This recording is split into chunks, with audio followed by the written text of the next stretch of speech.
Time now for the morning rush. A Nob Hill business owner is frustrated, calling parking in the area a nightmare.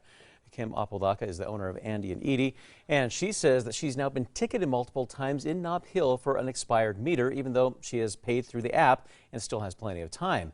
Customers and other businesses in the area have all voiced the same concerns. We spoke to the city's parking division, and they said they are looking into the issue. This Thanksgiving, Albuquerque had more than 200 domestic violence calls. Gail Starr, clinical coordinator for Albuquerque SANE, a treatment center for people who have experienced sexual and domestic violence, says studies show domestic violence increases after disaster. APD says the department is looking at giving extra training to field officers to better respond.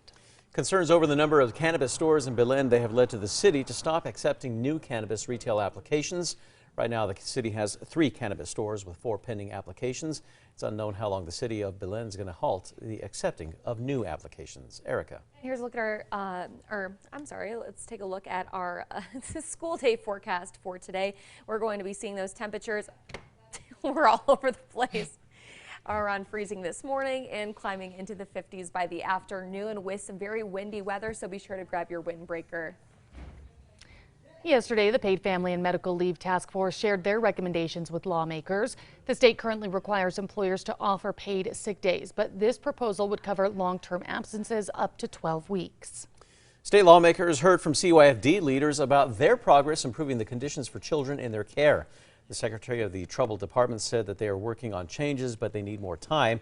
Meanwhile, the department pledged better pay to attract more staff and more placements with qualified in-state families. Erica. And here's a look at our threat index. It is going to be a windy day, and power outages and wind damage will be possible across the state.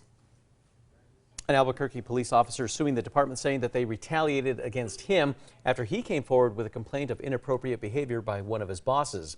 Officer Jonathan Sanchez claims that after reporting an inappropriate relationship between an officer and a sergeant in 2020, he was punished. APD said that they would not comment on pending lawsuits. This morning, the U.S. men's national soccer team is gearing up for today's must-win match against Iran. Several Iranian state media journalists hounded the U.S. soccer team's coach and 23-year-old captain Tyler Adams. It comes after the U.S. Soccer Federation briefly posted social media images of Iran's flag without the emblem of the Islamic Republic. Time now for the 5 facts. At number 5 this morning, more local students are now KRQE Weather Academy certified thanks to the pros here at News 13. Meteorologists Erica Meyer and Zoe Mintz, they were at the Rio Grande Academy of Arts for a lesson on weather, and that's where they answered the kids' questions. At number 4 this Thanksgiving, Albuquerque had more than 200 domestic violence calls. That's more than the holiday has seen in a decade. Advocates say they believe COVID could be to blame. And at number 3, it's going to be a windy day with wind gusts over 30 miles per hour in the metro.